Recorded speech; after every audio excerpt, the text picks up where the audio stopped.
Hello, hello mga ka-MU! Welcome to Murang Ulam! Meron akong natanggap na ayuda dahil sa ECQ. Noodles, tara! Ito na muna iulam natin. Para sa complete list ng mga ingredients, makikita ito sa description box po. Pwede nyo pong i-screenshot. Pakuluan muna natin ang noodles sa ating kaserola hanggang sa maghiwa-hiwalay, pero hindi natin kailangang lutuing mabuti ito. Kahit anong flavor, pwede. Mga ka-MU, ano favorite ninyong flavor ng noodles? Ako, beef. Ikaw? At pag napakuluan natin ng mga 1 minutong kulo, i-drain na natin ang ating noodles. At itatapon ko ang pinagpakuluan. Next, magpainit tayo ng mantika. Igisa ang bawang.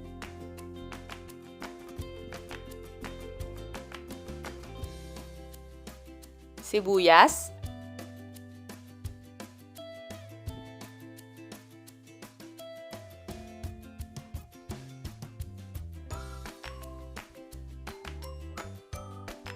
kalabasa. Ang kalabasa na ginamit ko dito ay 2 slice at hiniwa ko ng maliliit. Timplahan na natin ng patis para naman maglasa na siya.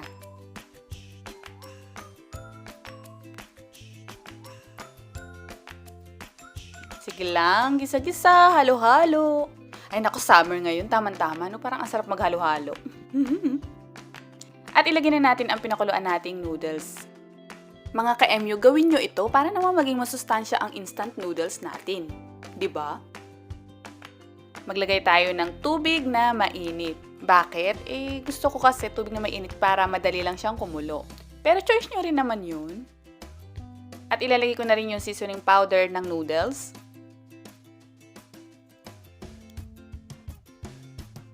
Pakuluan natin saglit, mga 2 minutes.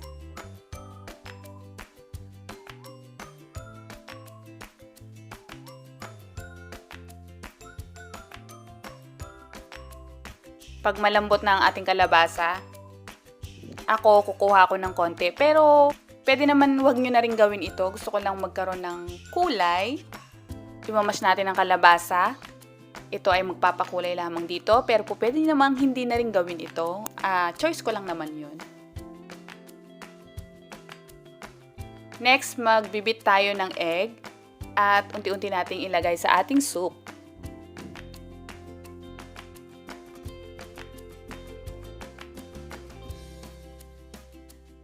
Mga ka-MU, nung matikman ko siya matabang, kaya nilagay ko yung pangalawang seasoning powder ng noodles.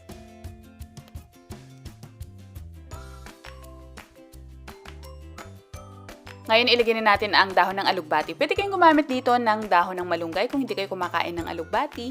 Pwede rin naman dahon ng sili, talbos ng kamote. At lalagyan ko to ng 1 siling labuyo kasi gusto ko lang ng konting anghang.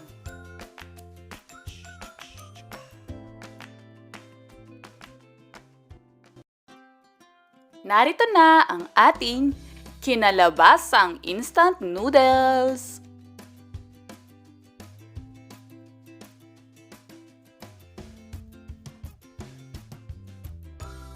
Mga ka-MU, subukan nyo lang naman. Napakatipid, napakamura at napakasarap pa. Masustansya na rin dahil sa ating kalabasa at sa dahon ng alugbati.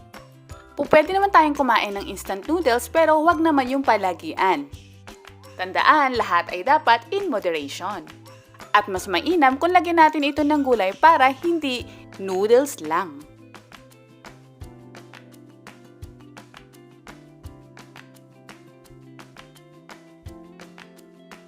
Please don't forget to follow Murang Ulam sa ating mga social media accounts. Meron tayong YouTube, Instagram, Facebook page at Facebook group. Join na kayo!